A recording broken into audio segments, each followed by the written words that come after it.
My reflection. But seriously, 2001 A Space Odyssey is one of the most important films of all time.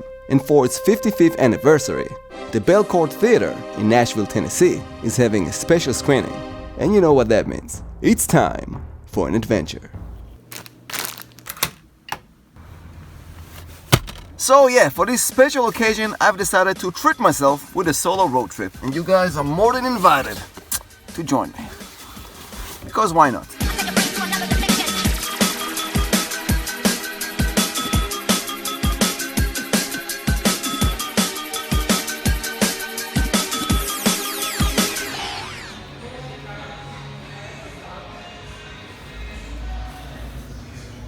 We made it.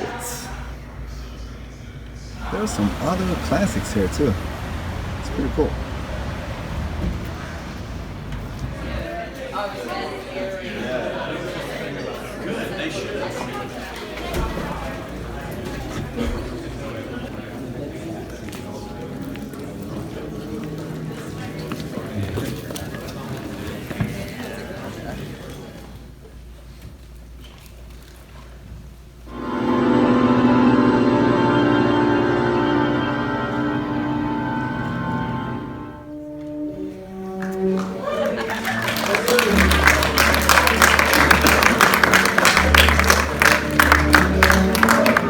Thank you guys, thank you so much. So yeah, I just watched 2001 A Space Odyssey on the big screen and I don't know where to start. Where do you begin talking about a movie that has so many references in pop culture to a point when it becomes mythical, telling the story of our entire existence, touching on the most essential, deepest levels of the question, who are we, what are we, why are we here, what's the purpose, what is the meaning of all of this thing called life, and what's next? 2001 is bigger than just a film. Some movies are considered the best in cinema history, and some movies change the history of cinema. It didn't only affect the sci-fi genre, but also the entire movie industry, special effects, cinematography, music, storytelling, but not just cinema, but also the world as we know today, from video calls and personal TVs to smart computers and talking AI, and even the moon landing and space stations. Yes, it happened before all of that. Now, it's definitely not my first time watching this. The first time was when I was a teenager watching it with my brother on the computer, the good old days of downloading movies. I swear we didn't know it's illegal. I remember when we hit the play, we were like, nah, it's gonna be one of these old boring movies. And by the time the first part was over, The Dawn of Man,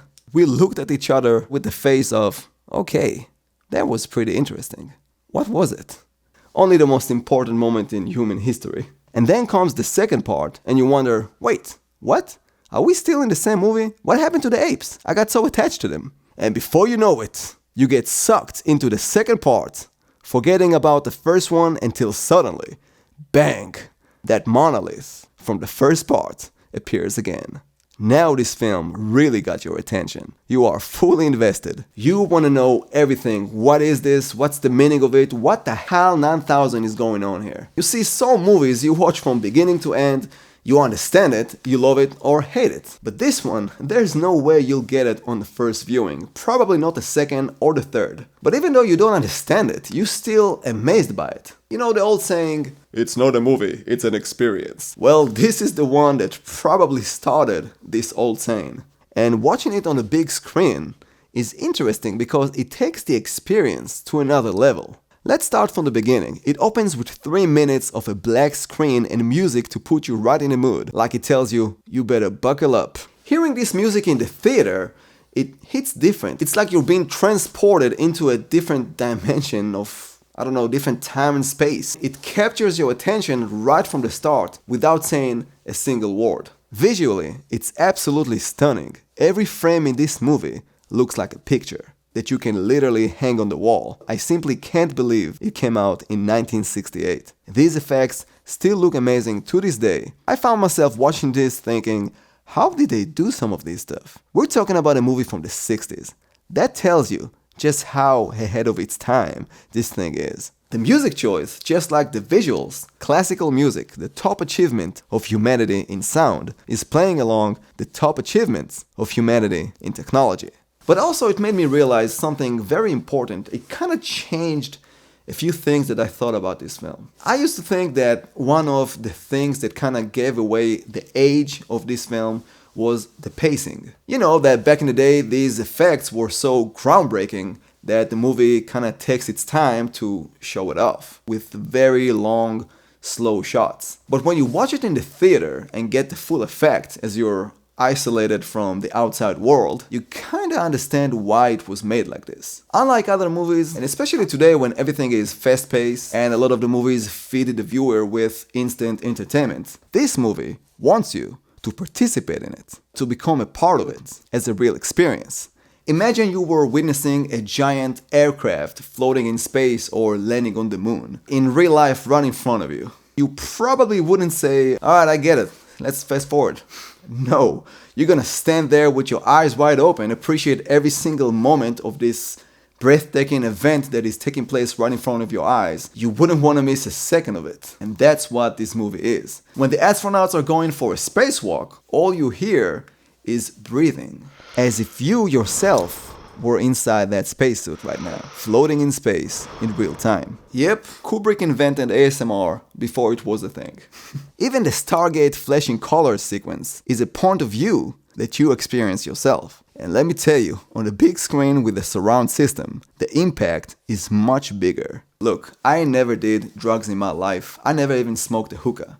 I know, I should return my Middle Eastern card. But that sequence is probably the closest I've ever experienced to a psychedelic, surreal, out-of-body trip. Everybody was hypnotized by this. I can totally understand why people back in the 60s came to the cinema to watch this for all type of reasons. During the intermission, I heard a girl who sat behind me saying, I watched this movie so many times, but now when I see it in the theater, I appreciate it more. She kind of took the words out of my mouth. That's exactly what I felt when I watched this. Oh yeah, and there was an intermission, which felt like a mission with the countdown. Check it out, there is an actual timer for the intermission. It was fun watching people seeing this for the first time.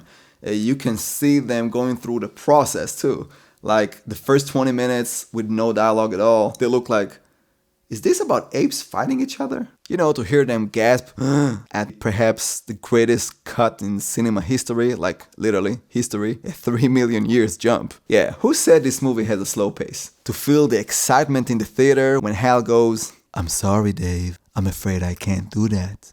You said what? And then the last 20 minutes, again without any dialogue, catches them on guard. You can tell by their faces they didn't expect anything like this. How did we came from apes to this? I even heard one of them saying, well, that was straightforward.